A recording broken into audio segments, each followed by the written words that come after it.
ভীষণ টিভির সংবাদে আপনাদের সবাইকে স্বাগত। শুরু হলো Kumarghat knockout football tournament season 1। Kumarghat PWD ময়দানে 16টি ফুটবল টিম এতে অংশ নিচ্ছে। চ্যাম্পিয়ন দল পাবে 2 লক্ষ এবং রানার্স দল পাবে 1 লক্ষ টাকা। আজকের উদ্বোধন করেন লোকসভার সাংসদ তথা প্রাক্তন মুখ্যমন্ত্রী বিপ্লব কুমার দেব। প্রধান অতিথি হিসেবে ছিলেন রাজ্যসভার সাংসদ রাজীব ভট্টাচার্য, ছিলেন জেলা সভাধিপতি অমলেন্দু দাস, জেলা শাসক ও মহকুমা শাসক।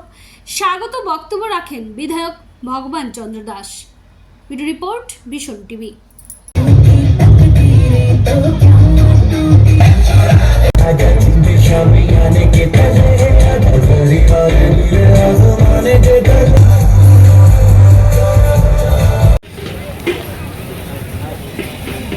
ফাউন্ডেশনের পক্ষ থেকে রিবন কেটে মাননীয় সাংসদ সবাই হাততালি দিয়ে অভিনন্দিত করবেন এই মুহূর্তকে।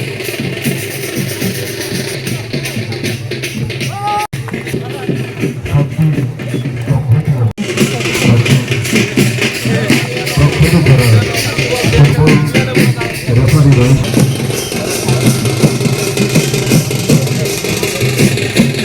है बहुत बड़ा मैच है होता हुआ अब अटैक करना पड़ेगा सुनाई मोरी को, क्योंकि पहला गोल यहां पर जा चुका है मिल्की फाउंडेशन के खाते पर। আমাদের জীবন চর্চার মধ্যে শুধু শৈক্ষিক যোগ্যতা বা ব্যবসায়িক যোগ্যতা বা অ্যাডমিনিস্ট্রেটিভ যোগ্যতা থাকলেই হয় না। আমাদের সুস্থ মন হতে হলে সুস্থ শরীর হতে হয়। সুস্থ মনের অধিকারী ব্যক্তি নরেন্দ্র মোদীর মতো প্রধানমন্ত্রী হতে পারে।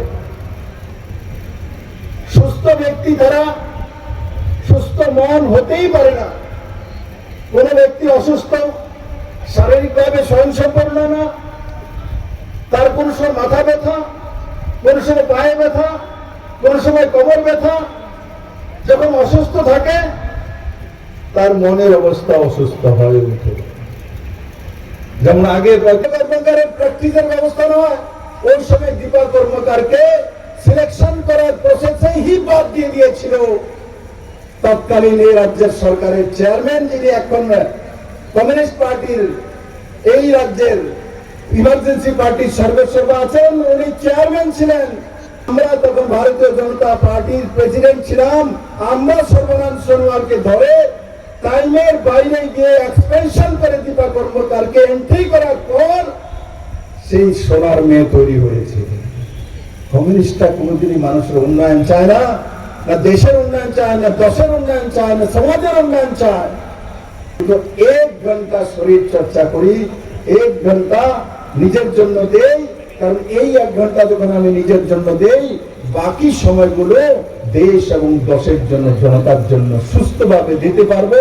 আর যখন সুস্থ মন থাকবে তখন নরেন্দ্র মোদীর যে দিশা ও দশা, সেগুলোতে কাজ করে ত্রিপুরা নয় ভারতবর্ষকে একটি নতুন জায়গা নিয়ে যেতে পারে। আমি আপনাদের কাছে এই যে খেলার পরিমাণ, খেলার যে পরিকাঠামো, এটা উন্নয়নের জন্য আমাদের সরকার আর বিশেষ করে আমাদের দেশের যশস্বী প্রধানমন্ত্রী নরেন্দ্র মোদীজি একটা বিশেষ ভূমিকা, উল্লেখযোগ্য ভূমিকা রয়েছে। গত কিছুদিন আগে পার্লামেন্টে আমাদের এই যে আমাদের ভারতবর্ষে স্পোর্টস যে অ্যাক্ট রয়েছে তার সংশোধন করা হয়েছে। পার্লামেন্টে এই সংশোধনী বিল সেখানে প্রডিউস করা হয়েছে। আর অত্যন্ত দুঃখের বিষয়, যারা দীর্ঘদিন ধরে এই ভারতবর্ষকে শাসন করেছে তারা ওই বিলের বিরোধিতা করে তারা ওয়াক আউট করেছে।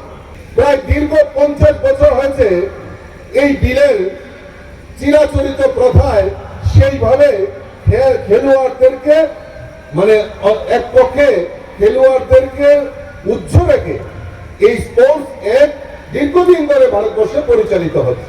এখানে আমাদের স্পোর্টস মিনিস্টার উনি উল্লেখ করছিলেন যে এই স্পোর্টস বিল যখন অ্যাডপ্ট করা হবে তাতে খেলোয়াড়দের যে স্বাধীনতা, খেলোয়াড়দের যে প্রতি যে অন্যায় বিচার এত বছর ধরে হয়েছে তার থেকে মুক্তি পাওয়া হবে। তো বন্ধুগণ, এই যে খেলাধুলার প্রোৎসাহিত করা, ভগবান দাস বলছিলেন এই মাঠের সঙ্গে আমাদের একটা আর্থিক সম্পর্ক রয়েছে। আমার এখনো মনে আছে যে এই যে খেলাধুলার মানকে উন্নয়ন করা যাবে না। আরে ভাই, এই ত্রিপুরা রাজ্য বিকশিত ভারত আমরা বলছি, এই ত্রিপুরা রাজ্যকে আমাদেরকে এগিয়ে নিয়ে যেতে হবে। আমার এখনো মনে আছে আমাদের সর্বানন্দ সোনোয়াল আমাদের স্পোর্টস মিনিস্টার ছিলেন, তখন আদরণীয় বিপ্লব দা সেই সময় বিজেপির প্রদেশ সভাপতি ছিলেন। আমরা ওনার টিমে কাজ করার সুযোগ পেয়েছি।